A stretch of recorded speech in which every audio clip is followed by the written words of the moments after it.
Hi friends, welcome to my channel. சம்பளம் வந்த உடனேயே நம்ம 2 நாள் 3 நாளில் செலவு பண்ணிவிட்டு மாத கடைசியில் என்ன பண்ணுறதுன்னு முழிச்சிட்ருக்கிறவங்களுக்கு தான் இந்த வீடியோ. முன்கூட்டியே நம்ம பணத்தை எடுத்து வச்சு இந்தந்த பணம் நம்ம இந்தந்த செலவு பண்ண போகிறோம் அப்படின்னு நம்ம திட்டமிட்டு செலவு பண்ணணும்னா நம்ம கையில் செலவு போக மீதி எவ்வளோ அமௌண்ட் இந்த மாதத்துக்கு வருங்கிறது நம்மளுக்கு முன்னாடியே தெரிஞ்சிடும். ஸோ இந்த மாதிரி நம்ம செலவு பண்ணும்போது நமக்கு தேவையில்லாத செலவுகள், நம்மளோட செலவுகள் குறையும். பணம் வந்த உடனே நம்ம தண்ணி மாதிரி செலவு பண்ணிவிட்டு ஒரு 1 வீக்குள்ளே ஒரு 10 நாளைக்குள்ளே சரியாக்கிட்டு அதுக்கப்புறம் பார்த்திங்கன்னா நம்ம கையில் பணம் இல்லாமல் நம்ம யார்கிட்டையாவது போய் கடன் வாங்குகிற சூழ்நிலை வரும். ஸோ அதை தவிர்க்கணுன்னா இந்த மெத்தடை எல்லோரும் ஃபாலோ பண்ணுங்கள். இது கிட்டத்தட்ட நான் ஒரு 7 வருஷமாக ஃபாலோ பண்ணிகிட்ருக்கேன். நான் ஏற்கனவே ஒரு வீடியோவில் இதை பற்றி டீட்டெயிலாக சொல்லியிருப்பேன். நான் மேலே கார்டில் கொடுக்குறேன். ஸோ இந்த வீடியோவில் ரொம்ப சிம்பிளாக நான் எப்படி எந்தெந்த பணத்தை நான் எந்தெந்த செலவுக்குன்னு எடுத்து பிரித்து வைக்கிறேங்கிறத மட்டும் நான் உங்களுக்கு காட்டிடுறேன். ஒவ்வொரு கவர்லேயும் ஒரு கவர் எடுத்துக்கோங்க எல்லாரும். ஒவ்வொரு கவர்லேயும் நீங்கள் உங்கள் மாதத்துக்கான பட்ஜெட்டை ஒரு நோட்டில் எழுதியிருப்பீங்க இல்லையா, அதுலேருந்து என்னென்ன செலவுக்கு நமக்கு என்னென்ன அமௌண்ட்டு தேவைப்படும் அப்படிங்கிறத அந்தந்த கவரில் எழுதி நீங்கள் பணம் உங்கள் கைக்கு வந்த உடனேயே அந்த கவருக்குள்ளே வச்சுடுங்க. இப்போ பார்த்தீங்கன்னா நான் கேஸு, கிராசரி அந்த மாதிரி எல்லாத்தையும் இந்த மாதிரி நீங்கள் வைக்கும் போது நீங்கள் என்ன பண்ணணுன்னா, இப்போ கேஸ் வாங்குறீங்கன்னா கேஸுக்கு மட்டும்தான் அந்த அமௌண்ட்டை யூஸ் பண்ணிக்கணும். காய்கறி வாங்குறீங்கன்னா காய்கறிக்கு மட்டும்தான் யூஸ் பண்ணிக்கணும். வேறு கவர்லேருந்து நீங்கள் எடுக்கக்கூடாது. ஸோ இப்போ பார்த்திங்கன்னா, இப்போ நம்ம அரிசி வாங்குகிறோம் அப்படின்னா அரிசிக்குன்னு சொல்லிவிட்டு நான் ரைஸ்ன்னு போட்டு 1000 ரூபா போட்டிருப்பேன். ஸோ எனக்கு அதுக்குள்ளே வரும், அது போதும், என்னோடய ஃபேமிலிக்கு அந்த அமௌண்ட்டு போதும். ஸோ நான் அதை வாங்கிட்டு நம்மளுக்கு பேலன்ஸ் அமௌண்ட்டு இருந்ததுன்னா அந்த கவர்லேயே தான் நான் வைப்பேன். ஸோ நெக்ஸ்ட்டு மந்த்து நான் வாங்கும்போது எனக்கு அப்போதைக்கு இந்த மாதம் நான் குறைச்சி வாங்குகிறேன், அடுத்த மாதம் எனக்கு அமௌண்ட்டு தேவைப்படுது அப்படின்னா அந்த பட்ஜெட்டில் எனக்கு இடிக்காது.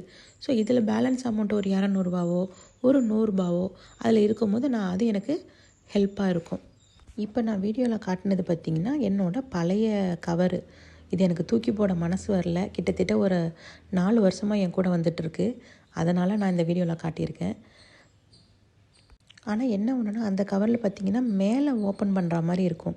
இது இப்போ உள்ள புது கவர் பார்த்திங்கன்னா சைடில் ஓப்பன் பண்ணுற மாதிரி இருக்குது. இது நம்மளுக்கு பணம் எடுத்து வைக்கிறதுக்கு ஈஸியாக இருக்கும்னு நினைக்கிறேன். பழைய கவரில் பார்த்திங்கன்னா மேலே ஃப்ரண்ட்டில் ஓப்பன் இருக்கும். அது உங்களுக்கு அமௌண்ட் எடுக்கிறது நம்மளுக்கு கஷ்டமாக இருந்துச்சு. அந்த மேலே உள்ள கவரும் சீக்கிரமாக பார்த்திங்கனாக்கா அது கிழிஞ்சிடுச்சு. இல்லைன்னா நான் மாற்றிருக்க மாட்டேன், அந்த கவரே தான் யூஸ் பண்ணியிருப்பேன். ஸோ அது ரொம்ப டேமேஜ் ஆகிடுச்சு, பழசாயிடுச்சு. அதனால தான் நான் இந்த கவர் வேறு கவர் நான் மாற்றிட்டேன். இந்த மாதிரி நீங்கள் கவரில் வச்சு பணம் நம்ம செலவு பண்ணுறதுனால நமக்கே தெரியாமல் அதில் அமௌண்ட்லாம் நெக்ஸ்ட்டு மந்த் பார்த்தோன்னா இருக்கும். ஸோ அந்த மாதிரி நம்ம திங்ஸ் எல்லாம் வாங்கும்போது பார்த்திங்கன்னா நம்மளுக்கு 5 ரூபா 10 ரூபா காயின்லாம் வரும் பார்த்திங்களா, அந்த காயினெல்லாம் நான் இதில் போட்டு வச்சுப்பேன். பணம் மீதி வந்தால் மட்டும் நான் அந்தந்த கவரில் போட்டுருவேன்.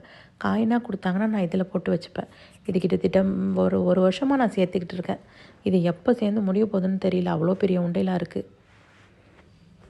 இது இப்போ நான் ரீசெண்டாக சவுதியிலேருந்து வரும்போது பாப்பாக்காக வேண்டி இதை நான் வாங்கிட்டு வந்தது. இதில் காயின்ஸ் மட்டும் 1 ரூபா 2 ரூபா அந்த மாதிரி காயின்ஸ் வந்தால் மட்டும் பாப்பா கையில் கொடுத்து அதில் சேர்த்து வச்சுக்கோமா அப்படின்னு நான் சொல்லியிருக்கேன்.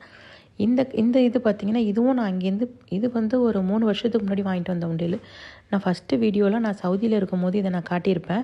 அது என் ஹஸ்பண்ட் பணம் போட்டுக்கிட்டு இருக்காங்க அப்படின்னு. அது 100 ருபீஸ் இருக்கும். இது 500 நம்ம இந்தியன் ருப்பிக்காக வேண்டியது வாங்கினது. இது பார்த்திங்கன்னா இடையில கொஞ்ச நாள் வைரலாக போயிட்டு இருந்துச்சு இல்லையா, அப்போதைக்கு என் பசங்களோட பர்த்டே அப்போ என்னோடய ஹஸ்பண்ட் பார்த்திங்கன்னா எங்களுக்கே தெரியாமல் ஆன்லைனில் ஆர்டர் போட்டு வீட்டுக்கு வந்துருந்துச்சு. ஸோ இது 2 பேருக்குமே தனித்தனியாக இருந்தது. ஒன்று என் பொண்ணோடது, ஒன்று என் பையனோடது. பொம்பளை பிள்ளைங்களுக்கு என்றைக்குமே சேவிங்ஸ்னால் ரொம்ப பிடிக்கும். ஸோ அது கொஞ்சம் அமௌண்ட்டு கொஞ்சம் ஜாஸ்தி அவங்க கையிலே நம்ம கொடுத்துடுவோம். ஏதாவது ஃபங்க்ஷனுக்கு ஃபெஸ்டிவலுக்கு ஏதாவது இந்த மாதிரி கொடுக்கும்போது ஸோ அவங்க அத்தாட்டேருந்து பணம் வந்த உடனேயே நான் ஃபஸ்ட்டு அமௌண்ட் பார்த்திங்கன்னா 2 பசங்களுக்கு தான் கொடுப்பேன். அந்த மாதிரி கொடுக்கும்போது அந்த பசங்க அதில் போட்டுட்டு அதில் மார்க் பண்ணிப்பாங்க. இது தம்பியோடது. அவரும் அப்படி தான் பணம் போட்டுட்டு அவருக்கு நம்ம எவ்வளோ பணம் கொடுக்குறோமோ அதை போட்டுட்டு அவர் டிக் பண்ணிப்பார். என்னென்னா உண்டியல் மட்டும் பார்த்திங்கன்னா எனக்கு ரொம்ப சின்ன வயசுலேருந்தே உண்டியல்னால் எனக்கு ரொம்ப பிடிக்கும். நீ என்ன வாங்கி கேட்குறீங்க அப்படின்னு பார்த்தீங்கன்னாக்கா எனக்கு உண்டியல் தான் வாங்கி கேட்பேன். அந்த இதோ என்னமோ தெரில, பழக்க தோஷமோ என்னமோ இன்னமும் எனக்கு உண்டியல், எந்த உண்டியலை பார்த்தாலும் எனக்கு உண்டியல் தான் ஃபஸ்ட்டு வாங்கணும் அப்படிங்கிற ஒரு ஆசை தான் எனக்கு இருக்கும். இந்த உண்டியல் பார்த்திங்கன்னா 1 லட்ச ரூபா வரைக்கும் சேர்க்கலாம்.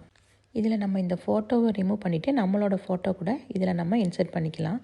இதில் எப்படின்னு பார்த்தீங்கன்னா 1 லேக் வரைக்கும் நம்ம சேர்க்கலாம். ஆனால் சில வீடியோவில் நான் பார்க்குறேன், அவங்க வந்து கால்குலேஷன் தப்பாக இருக்குது அப்படின்னு சொல்கிறாங்க. அதெல்லாம் பார்த்துட்டு தான் நான் மறுபடியும் இப்போ தான் ஒரு 2 டேஸ் பிஃபோர் தான் நாங்கள் செக் பண்ணி பார்த்தோம். கரெக்டாக 1 லேக் தான் இருக்குது. ஸோ இப்போ வந்து 2 பேருக்குமே அவங்களோட சேவிங்ஸு எவ்வளோ சீக்கிரம் சேர்க்குறாங்கன்னு பார்ப்போம் அப்படின்ட்டு தான் தனித்தனியாக நான் கொடுத்துருக்கோம். நான் பார்த்தீங்கன்னா இந்த தங்கமயிலில் சேரத்துக்கு முன்னாடி அந்த பணத்தில் நான் வந்து எனக்குன்னு இருக்கிற செப்பரேட் உண்டியல் அந்த 500 ரூபா உண்டியல் காட்டினேன் பார்த்தீங்களா, அதில் தான் போட்டுட்ருந்தேன். ஸோ என்றைக்கு நான் இந்த ஸ்கீமில் ஜாயின் பண்ணனோ அப்போத்துலேருந்து பார்த்தீங்கன்னா நான் உண்டியலில் பணம் போடுறது கொஞ்சம் குறைஞ்ச மாதிரி எனக்கு தெரியுது. என்னென்னா எவ்வளோ அமௌண்ட் இருந்தாலும் நான் அதுலேயே நான் வந்து அப்பப்போ எவ்வளோ வேணுமோ நம்ம அதில் கட்டலாம் இல்லையா, அதனால் நான் அதில் கட்டிடுறது. இப்போ பார்த்தீங்கன்னா இப்போ ரீசெண்டாக கோல்டு ரேட் ரொம்ப கம்மியாக இருந்துச்சு இந்த 2-3 நாளையில். அப்போ ஒரே நாளைக்கு பார்த்தீங்கன்னா நான் 2 வாட்டி 3 வாட்டிலாம் கூட நான் அமௌண்ட் அதில் போட்டேன். ஸோ அதனால் நான் கொஞ்சம் உண்டியலில் போடுறது கம்மியான மாதிரி எனக்கு தெரியுது. ஸோ பசங்களுக்கு கண்டினியூஸாக நான் கொடுத்து எனக்கு ஏன் இந்த உண்டியல் சேவிங்ஸ் பிடிக்கும் அப்படின்னு பார்த்தீங்கன்னா, நம்ம எவ்வளோ அமௌண்ட்டு போடுறோன்னே நமக்கு தெரியாது. நம்ம கையில் கிடைக்கும் போதெல்லாம் போடுவோம். ஆனால் அந்த உண்டியலில் உடைக்கும் போது பார்த்திங்கன்னா அவ்வளோ சந்தோஷமாக இருக்கும். என்னென்னா நம்ம எவ்வளோ சேர்த்துருக்கோங்கிறதே தெரியாது, அப்போதைக்கு தான் தெரியும். அந்த மாதிரி நிறையா உண்டியல் நாங்கள் உடைச்சிருக்கோம். நாங்கள் சேர்க்கும் போது பார்த்திங்கன்னா நானும் பசங்களும் தான் சேர்ப்போம். ஆனால் உடைக்கும் போது என் ஹஸ்பண்ட் வந்ததுக்கு அப்புறம் தான் நாங்கள் உடைப்போம்.